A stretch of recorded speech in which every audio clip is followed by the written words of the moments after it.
الحمد للہ وحدہ والصلاة والسلام علی من لا نبی بعدہ اما بعد فاعوذ باللہ من الشیطان الرجیم بسم اللہ الرحمن الرحیم ولا تقولوا لمن يقتل في سبيل الله أموات بل أحياء ولكن لا تشعرون عن انس بن مالك رضي الله تعالى عنه قال قال رسول الله صلى الله عليه وسلم مررت على موسى ليلة أسري بي عند الكثيب الأحمر وهو قائم يصلي في قبره رواه الإمام الهمام المسلم في صحيحه صدق الله العظيم وبلغنا رسوله النبي الأمي الكريم ونحن على ذلك لمن الشاهدين والشاكرين والحمد لله رب العالمين۔ نہ میں کا ذکر نہ پینے کی بات کرتے ہیں، میں کہتے ہیں شراب کو، نام شرابی ہیں اور نہ شرابیوں جیسی باتیں کرتے ہیں۔ نہ میں کا ذکر نہ پینے کی بات کرتے ہیں، ہم اہل دل ہیں اسی لیے مدینے کی بات کرتے ہیں۔ مردہ دل ہیں جو قائل نہیں حیات النبی کے، مردہ دل ہیں جو قائل نہیں حیات النبی کے، ہم زندہ دل ہیں اسی لیے جینے کی بات کرتے ہیں۔ نہ خدا ان سے راضی نہ مصطفیٰ ان سے خوش، جو اصحاب پیغمبر سے کینے کی بات کرتے ہیں۔ معزز دوستو، آج 19 ستمبر 2021 بروز اتوار، ضلع سیالکوٹ، تحصیل پسرور، مدرسہ عربیہ حیات القرآن عقیدہ حیات النبی صلی اللہ علیہ وسلم سے معنون اس کانفرنس میں آپ حضرات کی خدمت میں موجود ہوں۔ میں جب اسٹیج پر پہنچا ہوں، میں نے حضرات کی گفتگو سے ایک دو باتوں کا اندازہ لگایا ہے۔ میرے خیال میں ان دو چار جیسے مولانا فرما رہے ہیں اس طرح کے اعتراضات کے بعد حیات النبی کانفرنس پر جلسہ کرنا اور اتنی بڑی وضاحت اور مولانا کا عقیدہ حیات النبی کے نعرے کے بعد اعتراض نہیں رہنا چاہیے۔ ہم اعتماد کا اظہار کرتے ہیں، شرع ظاہر پہ جاتی ہے، تو ایسی کوئی بات نہیں ہے۔ بندے کو اپنے عقیدے کی وضاحت کا اظہار بھی ہونا چاہیے اور اس کو وقت بھی دینا چاہیے۔ بہت اچھی بات ہے کہ معاملہ یہاں کلیئر ہوا۔ اس طرح کے شاید اعتراضات دلوں میں رہ جاتے تو یہ چھوٹی سی چنگاری بڑی سی آگ کا موجب بن جاتی ہے۔ دوسری بات کہ عقیدہ حیات النبی کانفرنس میں اگر آپ حضرات کے ذہن میں یہ بات ہو کہ آج کسی کی ٹھکائی ہونی ہے تو یہ بات آپ اپنے دماغ سے نکال لیں۔ یہ میں اسی لیے کہہ رہا ہوں کہ جب ہم اس طرح کی کانفرنسز میں گفتگو کرتے ہیں تو عوام یہ ذہن بنا کے آتی ہے کہ آج اس کی ٹھکائی ہونی ہے، اس کی ہونی ہے، اس کی ہونی ہے۔ بھائی عقیدہ اپنے لیے بیان کیا جاتا ہے، کسی کی ٹھکائی کے لیے بیان نہیں کیا جاتا۔ ٹھکائی کے لیے ڈنڈے چاہیے ہوتے ہیں، ٹھکائی کے لیے کوئی ویپن چاہیے ہوتا ہے۔ ہم مسلمان ہیں، ہم علماء دیوبند علماء احناف سے تعلق رکھتے ہیں، ہمارا عقیدہ حیات النبی ہے، ہم اسی لیے بیان کرتے ہیں۔ آج کسی کی ٹھکائی کی بات نہ سمجھیں، ہم اپنے عقیدے کا اظہار کریں، ایسے نہیں ہے، ہم اپنے عقیدے کا اظہار کریں۔ میں یہ بات اسی لیے کہہ رہا ہوں کہ جب ہم ناموس رسالت کی بات کرتے ہیں تو ضروری نہیں ہے کہ ہم مرزائیوں کو ٹھکائی کریں۔ بھائی ہم مسلمان ہیں، ہم حضور پاک علیہ السلام کی ناموس پہ بات کرنا جانتے ہیں۔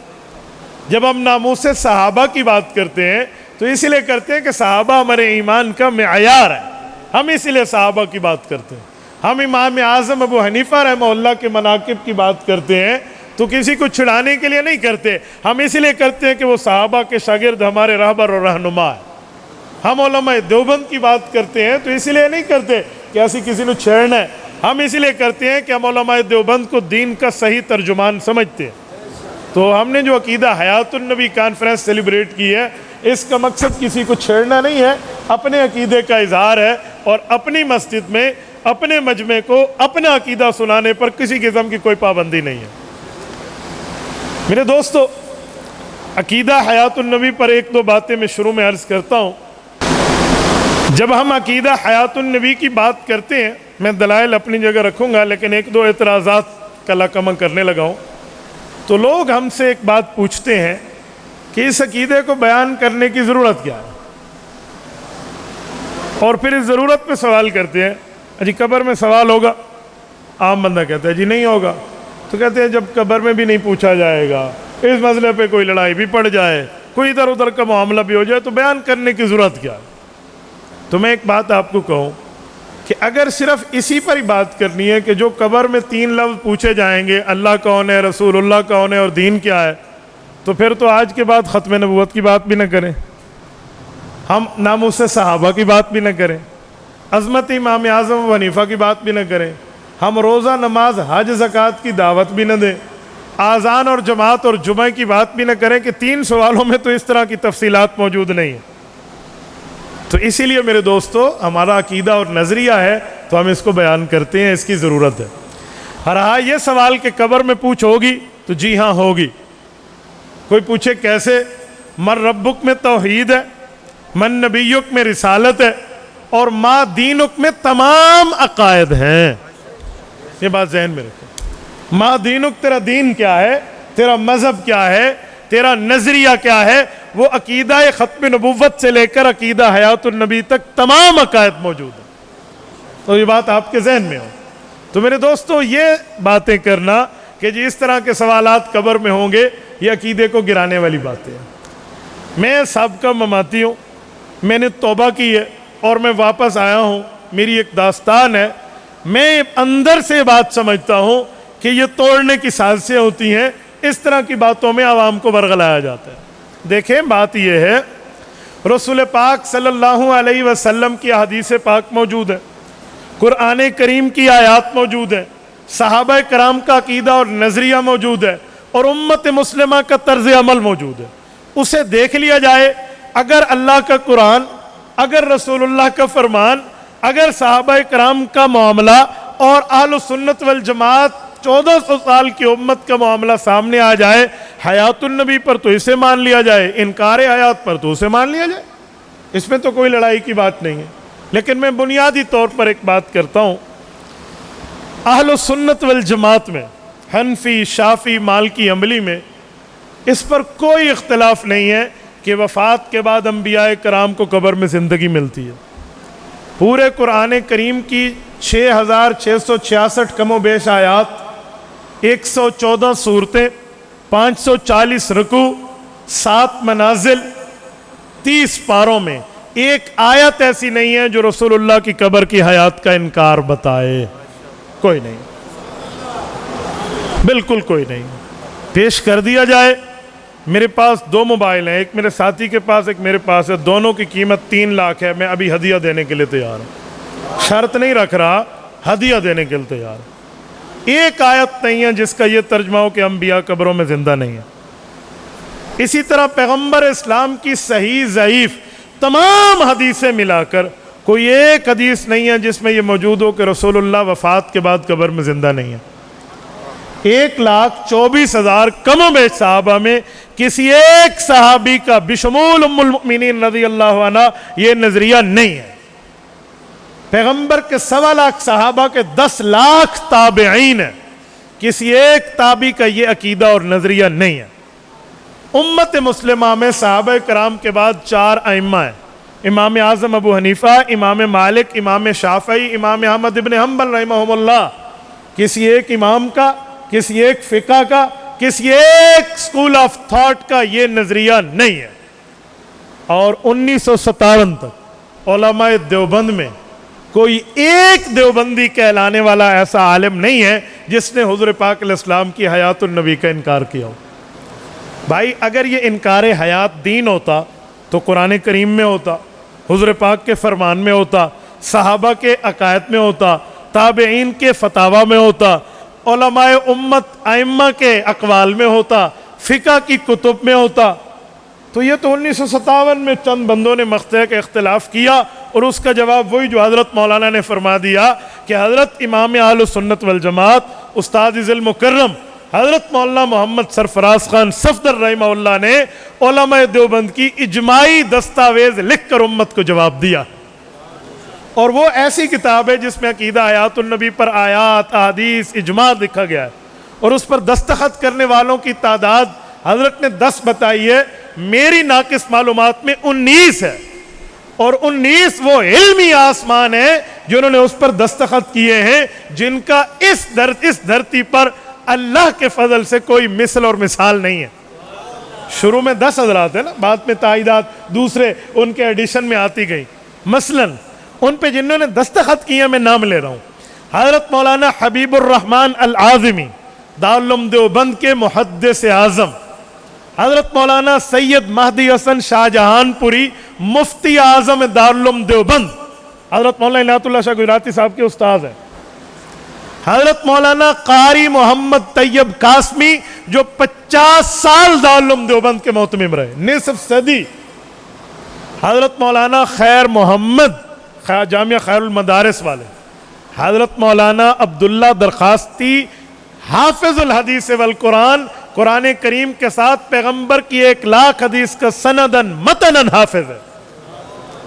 محدث جلیل علامہ یوسف بن نوری رحمہ اللہ، المحدث الناقد اعلاء السنن کے مؤلف حضرت مولانا ظفر احمد عثمانی رحمہ اللہ. حضرت مولانا مفتی محمد شفیع مفتی اعظم پاکستان رحمہ اللہ. حضرت مولانا مفتی محمد شفیع سرگودوی جامعہ سراج العلوم سرگودا والے، 1956 میں انتقال ہے حضرت کا. ان کے فرزند ارجمند دارالعلوم دیوبند کے استاذ الاساتذہ حضرت مولانا مفتی احمد سعید سرگودوی رحمہ اللہ. امیر عظیمت مولانا نواز شہید رحمہ اللہ کے استاذ مناظر اسلام حضرت مولانا دوست محمد قریشی رحمہ اللہ. خواجہ خواجگان حضرت مولانا خواجہ خان محمد رحمہ اللہ. حضرت مولانا جمیل احمد تھانوی رحمہ اللہ. حضرت مولانا نذیر اللہ خان رحمہ اللہ. مولانا سمیع الحق شہید رحمہ اللہ کے والد حضرت مولانا عبدالحق حقانی رحمہ اللہ. قائد ملت اسلامیہ حضرت مولانا مفتی محمود رحمہ اللہ. شیخ الحدیث جامعہ اشرفیہ لاہور حضرت مولانا ادریس کاندلوی رحمہ اللہ. اور استاذ الاساتذہ حضرت مدنی رحمہ اللہ سے پہلے شیخ الہند کے شاگرد، دارالعلوم دیوبند کے استاذ، اور پھر اس کے بعد جامعہ اشرفیہ کے شیخ الحدیث حضرت مولانا رسول خان ہزاروی رحمہ اللہ. شمس المفسرین حضرت مولانا شمس الحق افغانی رحمہ اللہ. میرے دوستو، یہ علمی آسمان ہے جنہوں نے اس پر دستخط کیے ہیں.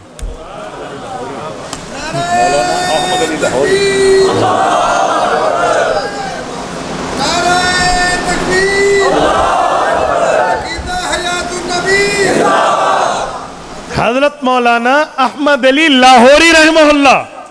آپ بتائیں اس سے بڑھ کے آپ کیا بات؟ اتنے حضرات کے دستخط موجود ہیں، ان کے دستخط. اور حضرت مولانا مفتی محمود رحمۃ اللہ علیہ کے جو لفظ ہیں نا، آپ تقریر پڑھیں، حضرت نے فرمایا جمعیت علماء اسلام کے فیصلے کے مطابق تحریر کی گئی. تسکین الصدور صفحہ 36 ورقے کی بائیں سائڈ اٹھائیے، حضرت کی تقریر کی پہلی لائن ہے کہ جمعیت علماء اسلام کے فیصلے کے مطابق تحریر کی گئی ہے. میرے دوستو، ہمارا اتفاق جمعیت علماء اسلام پہ کل دیوبندیت کا اتفاق ہے. عالمی مجلس تحفظ ختم نبوت پہ کل دیوبندیت کا اتفاق ہے. تبلیغی جماعت پر کل دیوبندیت کا اتفاق ہے. اور اسی طرح وفاق المدارس العربیہ پہ کل دیوبندیت کا اتفاق ہے. یہ وہ جماعتیں ہیں جن کا جھنڈا باقی جماعتیں اپنے جھنڈے میں شامل رکھتی ہیں کہ ہم ان کے ساتھ ہیں. تو میرے دوستو، یہ تو کل دیوبندیت کی بات ہے. اتنے علمی آسمان، اور ان کے مقابلے میں جو کتاب ندائے حق سرگودا سے لکھی گئی ہے، اس پر اسی مدرسے کے محتمم کے دستخط ہیں جس مدرس نے اس کتاب کو لکھا ہے. بس اجی دسو. تو اسی لیے ہمارے جو حضرت نے بات فرمائی نا، یقین مانے میں اس کی شرح پیش کر رہا ہوں، حضرت نے بات پوری فرما دی ہے. تو ہمارے حضرات کا اس پر اتفاق ہے، کوئی اختلاف نہیں. اگر سیاسی مذہبی جماعتیں دیکھیں نا، جو اس وقت دارالعلوم دیوبند کی نمائندہ جماعتیں، وہ تمام جماعتیں اور ان کی قیادت عقیدہ حیات النبی کے قائل ہے.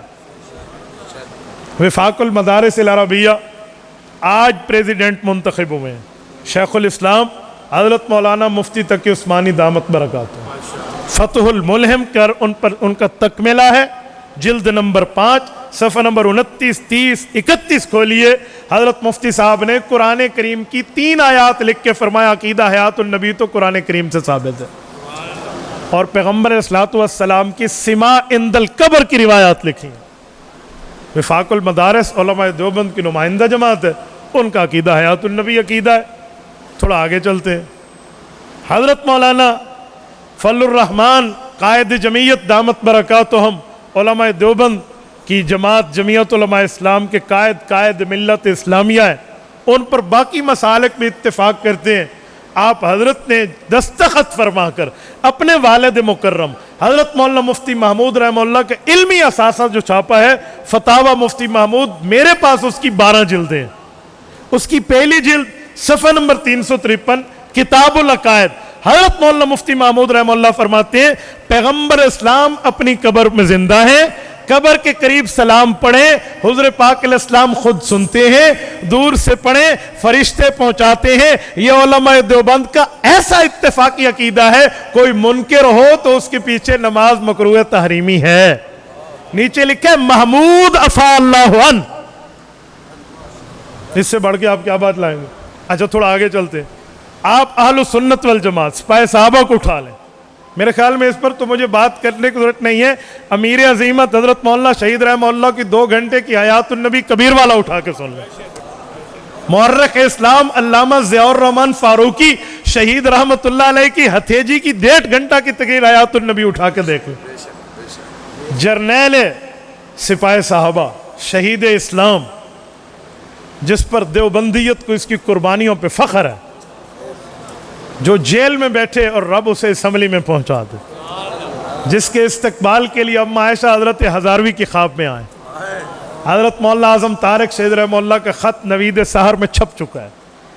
جامعہ دینی درسگاہ خانگڑھ کے محتمم مولانا عبد الرشید بلال، اللہ ان کی حفاظت فرمائے، وہ عمرے پہ جا رہے ہیں، حضرت مولانا نے خط لکھا ہے عبد الرشید جب مدینہ منورہ جانا اور روضہ رسول پر رسول اللہ کی خدمت میں اعظم طارق کا سلامی عقیدت پیش کرنا، اور حضرت ابوبکر عمر اور اماں جان عائشہ کی قبروں پہ عرض کرنا اعظم طارق جیسا بھی ہے آپ کا نام لیوا ہے، اپنی نظر شفقت اعظم طارق پہ مت ہٹائیے۔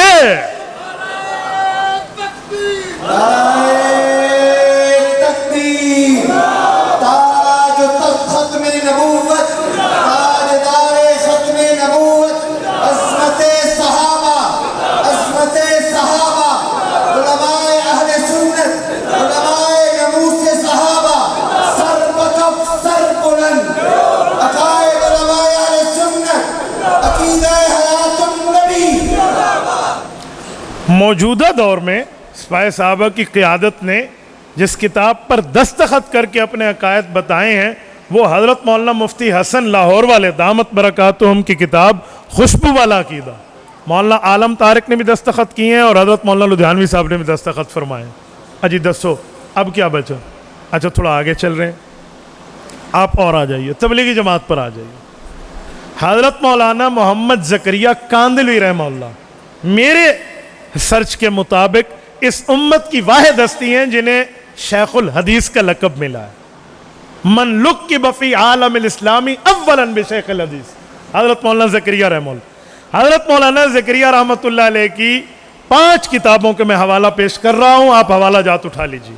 نمبر 1 اردو زبان میں دیکھنا ہو تو فضائل حج باب مدینہ کو دیکھ لیں۔ حضرت فرماتے ہیں کیا بات ہے مدینہ منورہ کے باسیوں کی جو حضور پاک کے روزے کے پڑوسی ہیں، دن رات اللہ کے رسول کو سلام سناتے پھرتے ہیں۔ فضائل درود شریف اٹھا لیجئے، میں نے حضرت ہزاروی ہمارے پیر و مرشد مولانا عزیز الرحمن ہزاروی رحمۃ اللہ علیہ سے مدینہ منورہ کا چھاپا لیا تھا، فضائل درود شریف جو مدینہ منورہ سے چھپی تھی، وہ چھاپا میرے پاس ہے، باقی کتب خانہ فیضی نے بھی اس کو چھاپا ہے۔ فضائل درود شریف میں تو انتہا فرما دی عقیدہ حیات النبی کی۔ حضرت مولانا زکریا رحمہ اللہ کی 3ری کتاب آپ دیکھنا چاہیں تو اوجز المسالک دیکھ لیں۔ اوجز المسالک کی 16 جگہ یہ فقیر آپ کو دکھا سکتا ہے عقیدہ حیات النبی کو جاں بجا ثابت فرمایا۔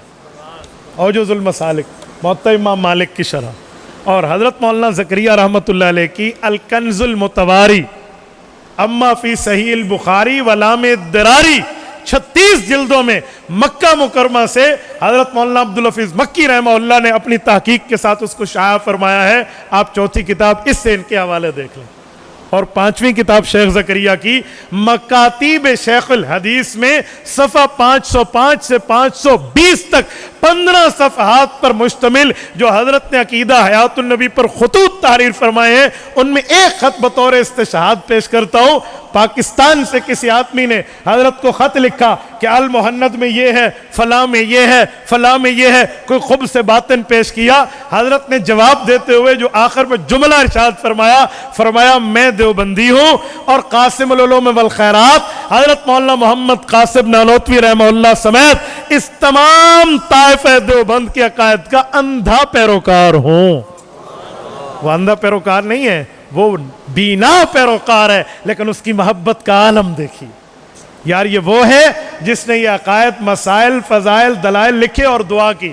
کہا میرے مولا یہ میری کتب، میرے صفحہ کرتاس کی باتیں قبول ہیں تو مجھے حضور پاک کے قدموں میں قبر دے دے. اللہ آپ کو مدینہ منورہ لے جائے، اللہ آپ کی برکت سے ہمیں لے جائے. آپ مدینہ منورہ جائیے، رسول اللہ کے قدمین مبارک کی طرف آئیے، باب البقی گیٹ نمبر 38 سڑک کراس کیجئے، جنت البقی میں چلیے. اس لائن پر جہاں امام نافع رحمہ اللہ کی قبر ہے، امام مالک رحمہ اللہ کی قبر ہے، حضرت مولانا سہارنپوری رحمہ اللہ کی قبر ہے، بیچوں بیچ ان کی دوسرے فاصلے کی تیسرے نمبر پہ حضرت شیخ زکریہ حضور کے قدموں میں آج بھی آرام فرما ہے. علماء دیوبند کی مشترکہ جماعت، یہ ان کی قیادت کا نظریہ ہے.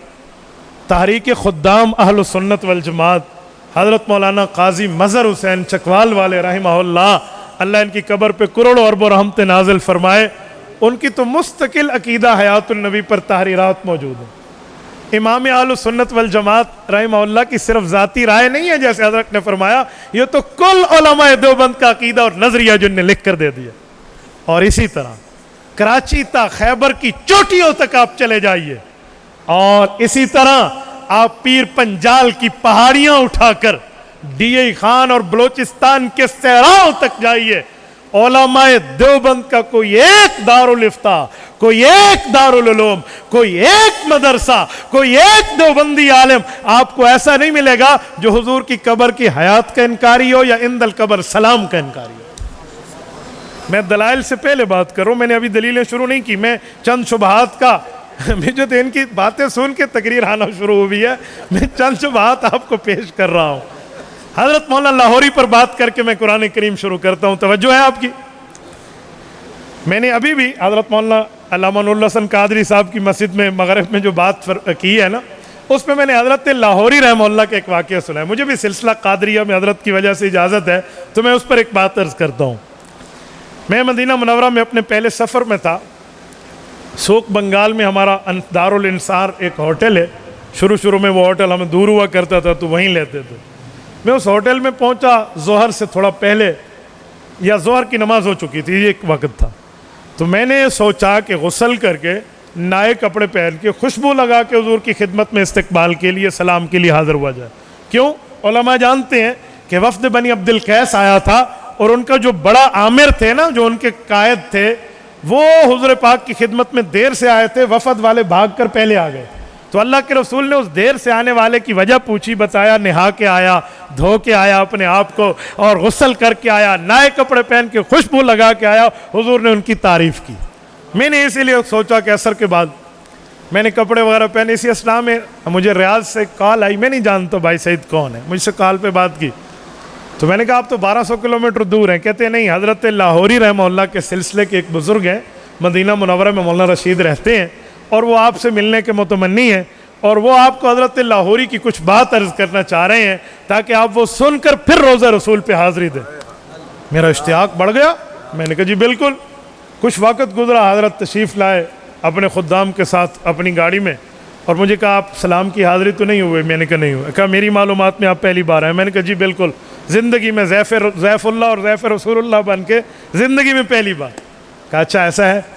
ہمارے حضرت لاہوری رحمہ اللہ جب تشریف لاتے تھے نا، ان کا ایک معمول تھا حضور پاک کے روزے پر آنے میں. وہ میں آپ کو عرض کیے دیتا ہوں اور اس کے بعد اکٹھے سلام کی حاضری کے لیے چلیں گے۔ میں نے کہا جی اللہ راس والین بہت اچھا فرمائیے۔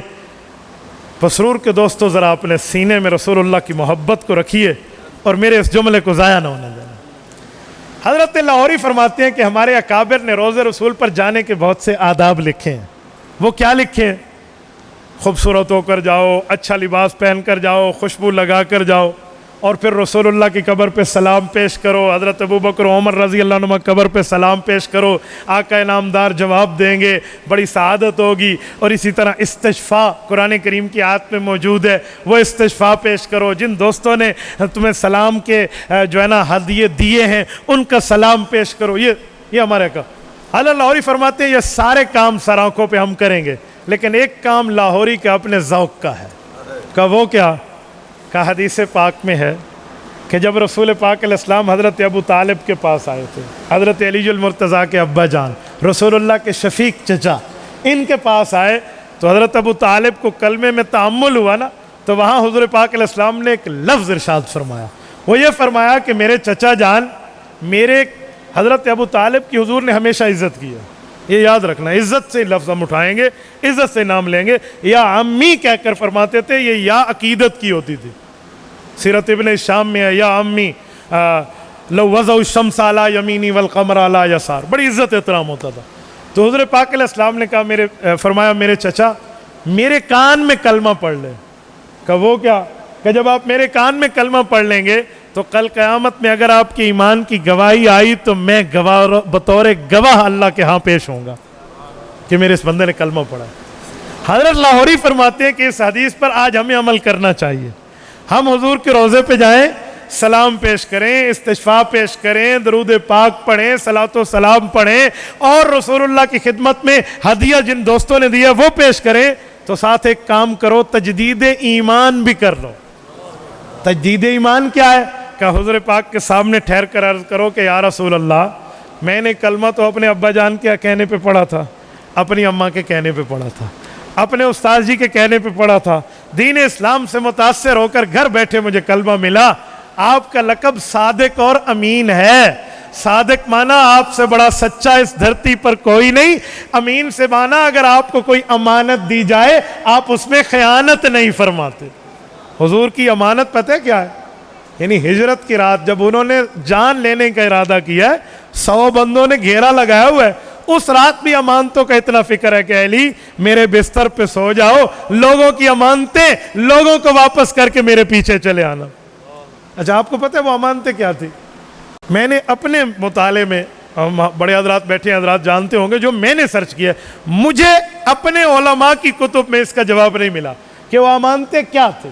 سونے چاندی کی ڈھیر کی تو بات آتی ہے، لیکن کتنا وزن تھا۔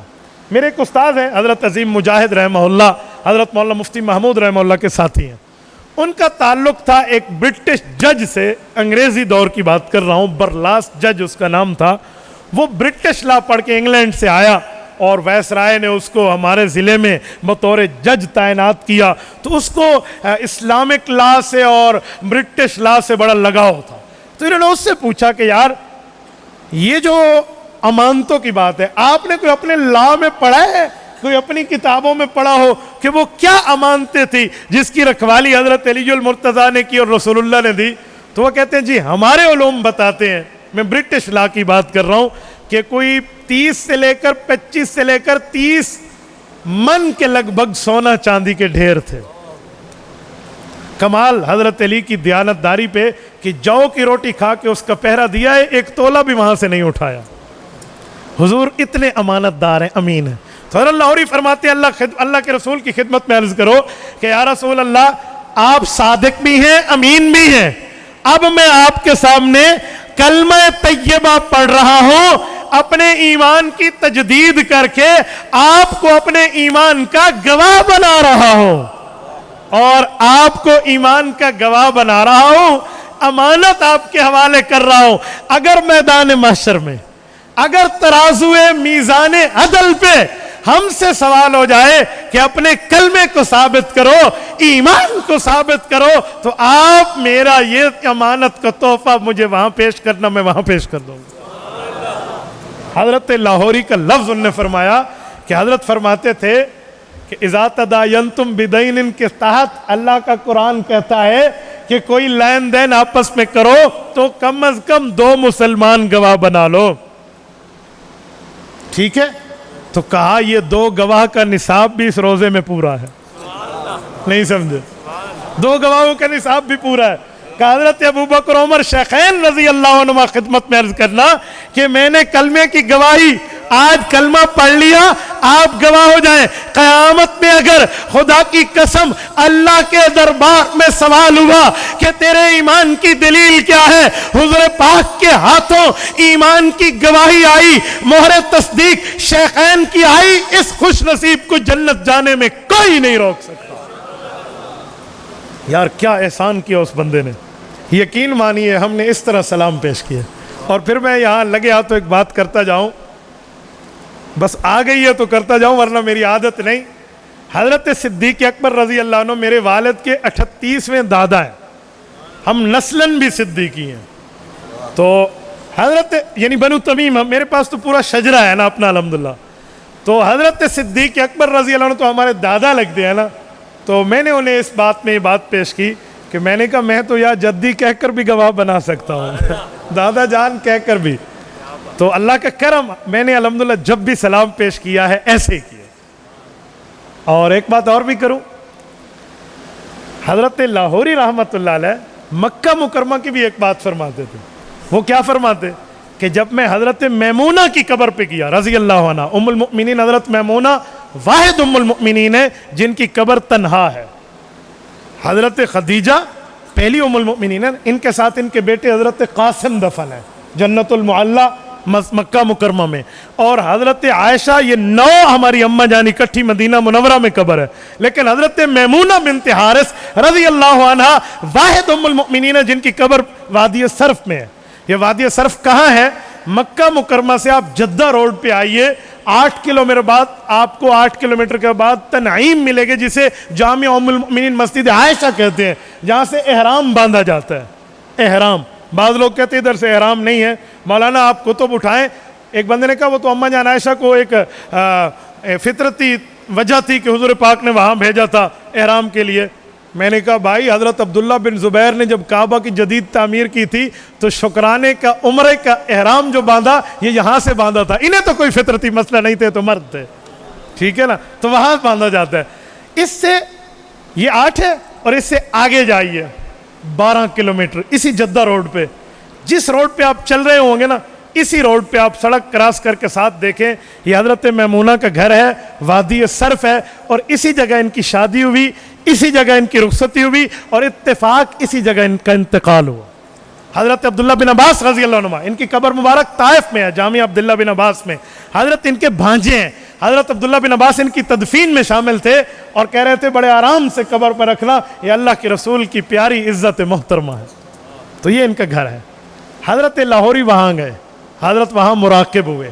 جب مراقبہ کیا, کشف القبور کا ماہر آدمی امام احمد علی لاہوری رحمہ اللہ اٹھے تو قدرے پریشان تھے, آنکھوں میں آنسو تھے. مولانا رشید سے مجھے بتا رہے کہ مریدین نے پوچھا کہ حضرت کیا بات ہے, سو روتے ہوئے کہنے لگے کہ میرا پیغام امت تک پہنچا دینا. کہا وہ کیا؟ کہا اماں نے شکوہ کیا ہے, اماں نے گلہ کیا ہے.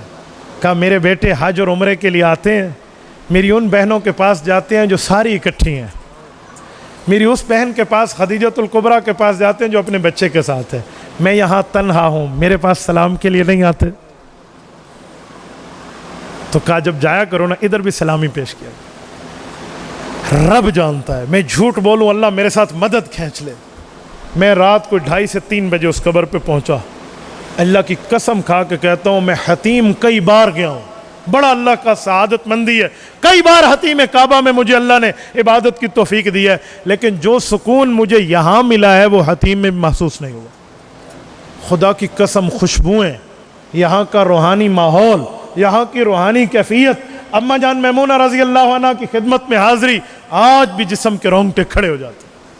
اللہ توفیق دے تو جایا کرے. یہ کرونا سے پہلے والے عمرے میں موجود تھا.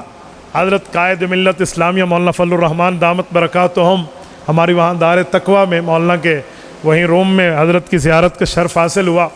اتفاق سے